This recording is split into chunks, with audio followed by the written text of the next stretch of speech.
بسم اللہ الرحمن الرحیم۔ السلام علیکم دوستو، آج کی نئی ویڈیو اور نئی اپڈیٹ کے ساتھ میں آپ کی خدمت میں حاضر ہوں۔ دوستو، وفاقی حکومت نے عید الاضحیٰ کی تعطیلات کا اعلان کر دیا ہے۔ ذرائع کے مطابق وفاقی حکومت نے عید الاضحیٰ پر 17 سے 19 جون تک کی تعطیلات کا فیصلہ کیا ہے، اور ساتھ میں بتاتا چلوں کہ کن کو 5 دن چھٹیاں ہوں گی اور کن کو 4 دن چھٹیاں ہوں گی، اس کی بھی تفصیل دینے جا رہا ہوں۔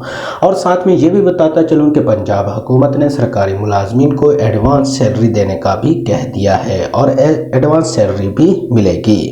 دوستو، اب آپ کو بتاتا چلوں کہ وفاقی حکومت نے عید الاضحیٰ کی تعطیلات کا اعلان کر دیا ہے۔ ذرائع کے مطابق وفاقی حکومت نے عید الاضحیٰ پر 17 سے 19 جون تک کی تعطیلات کا فیصلہ کیا۔ ذرائع نے بتایا ہے کہ وزیر اعظم شہباز شریف نے کابینہ ڈویژن کی سمری کو منظوری دے دی ہے۔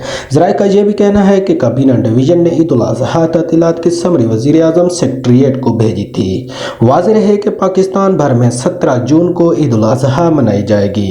وفاقی حکومت کے اعلان کے بعد جن اداروں میں اتوار کی ہفتہ وار تعطیلات ہوتی ہیں، وہاں پر عید الاضحیٰ کی 4 چھٹیاں ہوں گی، اور جن اداروں کو ہفتہ اور اتوار کی ہفتہ وار تعطیلات ہوتی ہیں، ان اداروں کو بقر عید کی 5 دن کی چھٹیاں ہوں گی۔ مزید سرکاری ملازمین کی تنخواہوں اور پنشن کے حوالے سے اپڈیٹ کے لیے ہمارے چینل کا وزٹ کریں اور ہمارے چینل کو سبسکرائب کریں۔ اللہ حافظ، اپنا خیال رکھیے گا۔